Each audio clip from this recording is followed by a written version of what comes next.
Sports with Andy Burrell. Finally, the wait is over. Rashawn Pookie Powell will be a member of the Tigers basketball team, but the news is a bit mixed. We spoke with Tigers coach Josh Pastner today. He said Powell will attend classes this fall, but will not play with the team this year. Instead, he'll be redshirted. And that's all Pastner would tell us about the situation. The move means the NCAA hasn't fully approved Powell to compete during the season. The move to redshirt the point guard, in my mind, it's a smart move. Why? It means Pookie won't attend a prep school or a junior college. Therefore, other schools won't be able to get after him. Big pickup for Coach Pastner. Now, you would think selling tickets wouldn't be a problem for a program coming off their best season since 1915. Yeah, World War I was still going on in 1915. Vanderbilt went 9-4 last year in James Franklin's second year as head coach. This year, they start the season with Ole Miss, a team they beat in the final seconds last season. It's the SEC conference opener of the season. It's not like they're playing Austin Peay. Come on, people, fill up the seats, for goodness sakes. On the other side, Coach Freeves believes Ole Miss fans will come out in full force. Oh, I'd be extremely disappointed if Ole Miss didn't turn out very, very strong in Nashville. I think you'll see. I think you see our folks show up. I don't know how many tickets we have, or I know Ross watches all that well, but I know our folks will show up. Johnny Manziel is the most elusive player in college football, as you see there. And for now, he remains to be that off the field as well. Sunday, Manziel was grilled by NCAA investigators for a total of 6 hours, in which Manziel said he did not sign any autographs for money. On Monday, the Aggies held practice. Manziel continued to take first-string reps. Aggies open up with Rice on Saturday. The question on everybody's mind, will he remain eligible week 1, week 2, the rest of the season, possibly? In my mind, the kid plays the rest of the year. Local Prep Live, it's creeping closer and closer, and if you missed the premiere last Friday, well, I'm sorry for you, but I guarantee do not miss it this Friday. 10:15, following our newscast, I'll be making my way to the big game of the week, and I need your help in finding out where exactly that'll be. So first up, how about Arlington at Collierville? Maybe Christian Brothers at Germantown. They held Millington to just 3 points last week, fairly at Whitehaven. That'll be a heck of a game. And your last choice, Trezevant at South Haven. Trezevant and South Haven are in the lead right now. Go to localmemphis.com. You can vote there. Also, go to Twitter, #LocalPrepLive. Trezevant, South Haven, in the lead. In the lead. All right. Oh, man, come on. I took it upon myself to ask some of the best sports writers and sports television personalities in the nation to describe that man, Nick Saban, with just one word. Winner. Legendary. Motivating. Mean. Charming. General. Smug. Celebrity. Colorful. Short. Gruff. On point. That's 2 words. Focused. Serious. Intense. Nick Saban. Godfather. He's a field general, stately and presidential, natural-born winner. That's not one word, but man, is he those words. Winning. Obsessive. Intense. Am I on the air now? Oh, yeah, you're on. One word to describe Nick Saban. Winner. That's not the concept at all. The concept that we have is to get our team to be the best that we can be.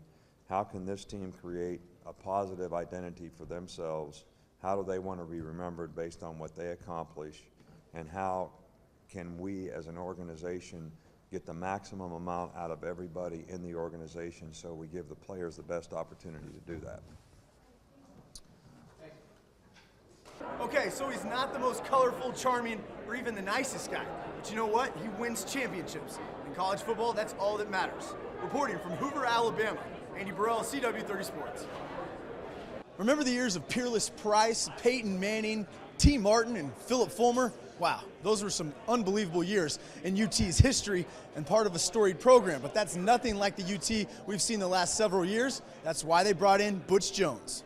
In a day where social media runs our world, a picture, a video, a moment can be captured and go viral in the matter of seconds. You have to watch what you do, especially when you're the reigning Heisman Trophy winner and your name's Johnny Football. And while Manziel does own up to his mistakes, he's not sorry for living his life. Finally, I want to ask you about your monkey, because I've seen the video and everything.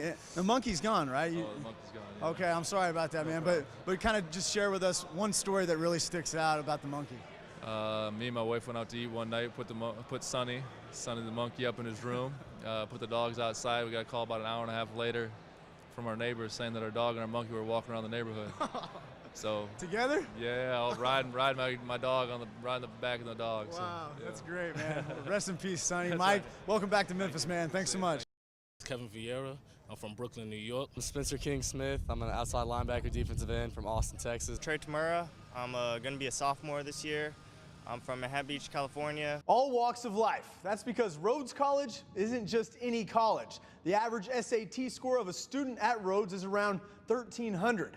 It's not easy to find a student of that caliber. It's even harder to find one that can run around and make plays on the football field.